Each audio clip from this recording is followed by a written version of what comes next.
Hi, and welcome back to the Benchmark 2021 dashboard. I'm Deborah Sparshott, and I lead Talent Partners Global Employer Programs for in-house talent and HR leaders, including the Benchmark. In this short session, I'm going to walk through a review of your onboarding capability using the online Benchmark tool. The space between making an offer and your new employee starting in their role is critical for a number of reasons.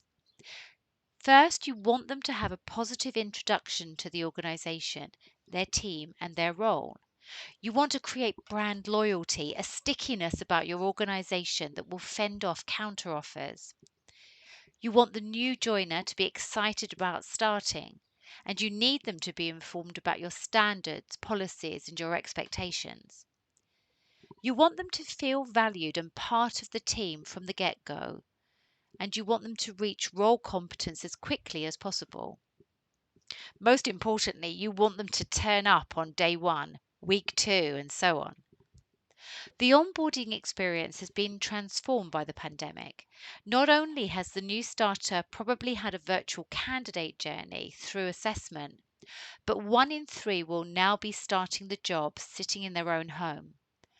For experienced hires, they may well be sitting at the same desk, table, dressing table as they were in the job they just left.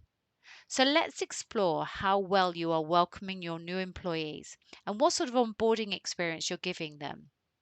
From the purple buttons, we will select onboarding. We're at the first question. At the top of the page, you'll see a brief definition of onboarding. This is a consistent feature for each category of the benchmark.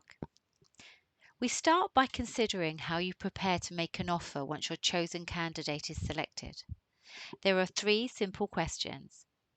Is there a clear process for how to make an offer? Do your hiring managers follow it? And are you using technology to make the process easier, more robust, or more efficient? This preparation stage is important. Without clarity, your offer management can be inconsistent and prone to error. Think about whether hiring managers need to be handheld through offers, whether they understand pay structures and grading across your business. If offer administration is done centrally, then consider the lines of communication between the offer team and the line manager.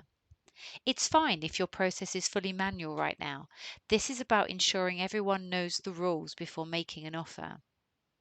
For each question, rate your effectiveness from 1 to 10, or select NA if the question does not apply to your organization.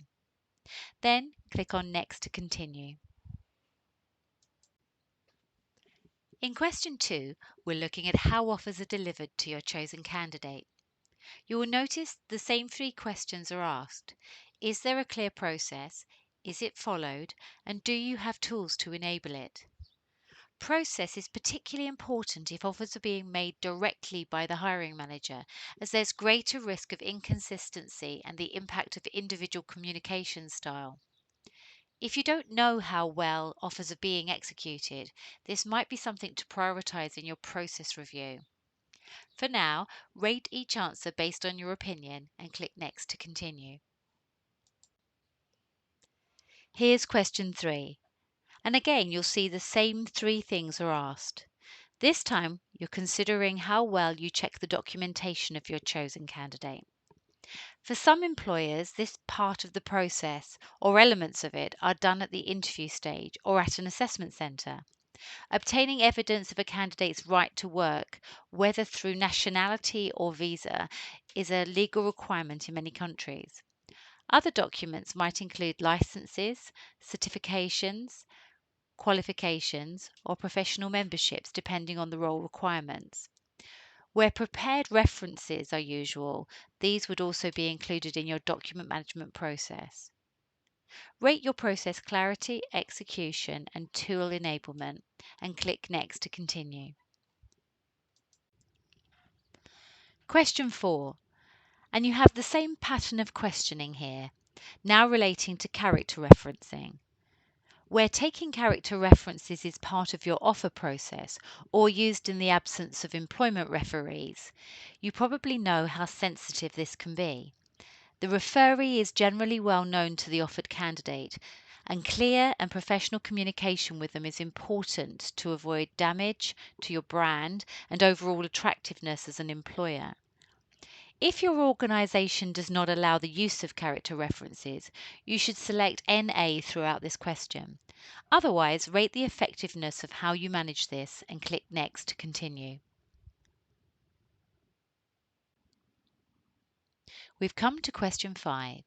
Here, you're considering the efficiency of your process and tech stack. Think about how much manual intervention is needed to transfer the details of the offer in the recruitment process to your HR system. Manual data transfer creates issues of accuracy and attention to detail, but also can create duplicate effort for your candidate and your hiring manager. Where you have technology to manage the transfer of data, consider what checks are in place to catch upload errors, duplicate entries, or missing information.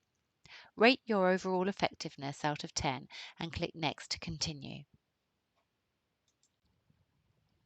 Question 6, and we are now into the detail of your pre-employment process. For many employers, this part of the new starter journey can be a weak spot, so we'll walk through each element in turn. Referencing can be slow and a painful process, requiring persistent chasing of multiple contacts. Employers don't always remember to keep their new starter informed of reference progress and often forget to confirm when the referencing is complete. This may not matter if references can be completed post start date, but if the candidate is awaiting confirmation of completion before a start date is agreed, any delay can be an issue. Maintaining communication between offer and start date is a good way to reduce the risk of dropouts and to ensure the new starter feels valued and welcome. It can make all the difference where there are counter offers if the candidate already feels part of your team. Compliance is necessary to protect the organization from risk and dishonesty. Speed and transparency can make a difficult step in the onboarding journey into a positive experience, conveying high standards and rigor to the candidate. A poor experience can be very damaging. Preparation for day one is important in creating the best introductory experience for your new hire as they join your organization. Making sure they know the plan for the first week or so, that their technology and systems and site access is set up, and that they know what they need to do on the first day will all contribute to a great start and increase the joiners' confidence that they have made the right move. If you are experiencing no-shows or pre-start dropouts, it would be wise to review your pre-employment process in case that's part of the problem. Once you've rated yourself, click on Next to continue. In question 7, we're considering processes which shape day one. You probably know from your own experience how it feels to start a new job. And in the last year, that sense of unfamiliarity has been exacerbated for many new starters by remote working. The list of activities here is not exhaustive, but does contain some common steps taken to embed a new employee. The important thing is to prepare for the joiner, feeling that your new employer has created a structure of people, activities, and information creates a positive first impression. Some areas may not apply to your organization, in which case select NA. Otherwise, rate your day one experience for each and click on Next to continue. Now we jump ahead to the month one experience in question 8. If early attrition is a problem for you, then this might be a priority in your review. How does your new employee know how they are doing?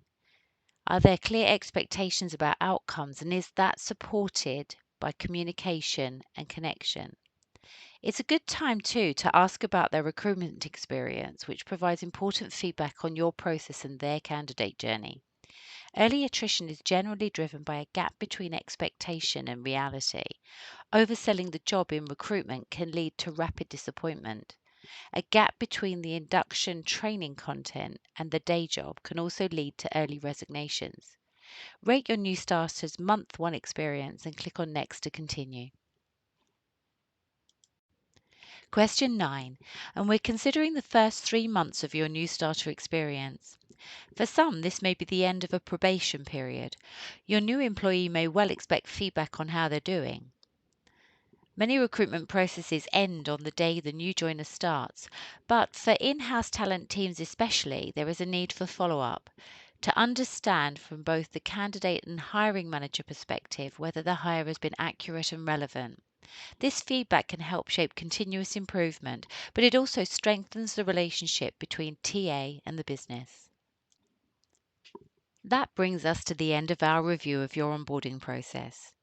If you want to amend any of your answers, you can click on Previous Question to go back, or you can click on the progress bar to go to a specific question. When you're happy with your answers, click on Submit Assessment. Your results have now been logged and you'll be able to see your overall rating in the dashboard by scrolling down to the results table. A next category is recommended to you by the tool, and you can go straight to the first question by clicking on the button. If you want to come back to it later, you can either log out from here or return to the dashboard and exit from there.